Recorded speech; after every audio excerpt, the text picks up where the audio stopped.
ഈശ്വമിശിഹായ്ക്ക് സ്തുതിയായിരിക്കട്ടെ.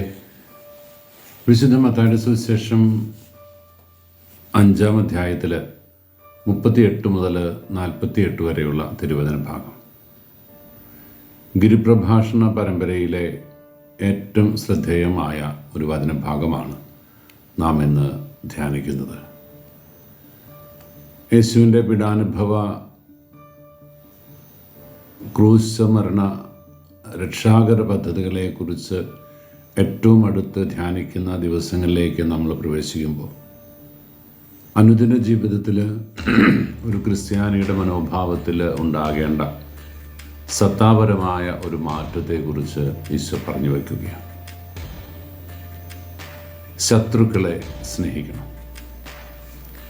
പീഡിപ്പിക്കുന്നവർക്ക് വേണ്ടി പ്രാർത്ഥിക്കണം. നിങ്ങളെ സ്നേഹിക്കുന്നവരെ മാത്രമാണ് നിങ്ങൾ സ്നേഹിക്കുന്നതെങ്കിൽ അതിലെന്ത് മേന്മയാണുള്ളത്? വിജാതീയരും അങ്ങനെ ചെയ്യുന്നില്ലേ? എണ്ണി എണ്ണി അപരനെ ചേർത്ത് പിടിക്കാനുള്ള കുറേ ന്യായീകരണങ്ങൾ ഈശോ പറഞ്ഞു വെക്കുമ്പോൾ അവിടുന്ന് അടിവരയിട്ട് പറയുന്നൊരു കാര്യമുണ്ട്. ക്രിസ്ത്യാനി വേറിട്ട ഒരുവനാണ്, വ്യത്യസ്തനാമൊരു ക്രിസ്ത്യാനി. ഈ ഒരു സാധ്യത നമ്മുടെ മുമ്പിൽ ഹൃദയപരമാർത്ഥതയോടെ ഉയർത്തുന്ന കാലഘട്ടമാണ് നോമ്പിൻ്റെ ദിനങ്ങൾ, പ്രത്യേകിച്ച് പാതിക്കാലം പിന്നിട്ട ഈ കാലഘട്ടം. മറ്റുള്ളവരെ ഹൃദയപൂർവ്വം ചേർത്ത് പിടിക്കാൻ, അവരോട് ഹൃദയപരമാർത്ഥതയോടെ ക്ഷമിക്കാൻ, അവരുമായി രമ്യതയിൽ ജീവിക്കാൻ. ശത്രു എന്ന ഒരു വിഭാഗം ക്രിസ്ത്യാനിക്ക് വേണ്ട എന്നാണ് ഈശോ ആഗ്രഹിക്കുക. അവനെ സ്നേഹിച്ചു കഴിയുമ്പോൾ എന്നെ വേദനിപ്പിക്കുന്നവനെയും എന്നെ കുറ്റപ്പെടുത്തുന്നവനെയും എൻ്റെ കരവലയത്തിൽ ഒതുക്കുമ്പോൾ പിന്നെ ആരാ ശത്രു? ശത്രുക്കളില്ലാത്ത സ്വർഗരാജ്യം. എല്ലാവരും തമ്പുരാന് വേണ്ടപ്പെട്ടവർ, എനിക്ക് വേണ്ടപ്പെട്ടവർ. ഈശോ പറഞ്ഞല്ലോ ഒരിക്കൽ, നീ നിന്റെ ശത്രുവുമായി രമ്യതയിൽ ആയിരിക്കുക. നീ ശത്രുവുമായിട്ട് സന്തോഷകരമായിട്ട് ഇടപഴകുമ്പോൾ, നിന്നെ കുറ്റം വിധിക്കാനും നിന്നെ കല്ലെറിയാനും ആഗ്രഹിക്കുന്നവനെ മാറോട് ചേർക്കാൻ നീ ആഗ്രഹിക്കുമ്പോൾ നീ അവൻ്റെ ശിരസിൽ തീക്കനലുകൾ കൂട്ടുക. പ്രിയപ്പെട്ടവർ, ഇത് ഗൗരവമുള്ള ഒരു പരാമർശം. ഇത് ക്രിസ്ത്യാനിക്ക് മാത്രം ചെയ്യാനാവുന്ന കാര്യം. മാതൃകയായി അവൻ ശത്രുക്കൾക്ക് വേണ്ടി പ്രാർത്ഥിച്ചു.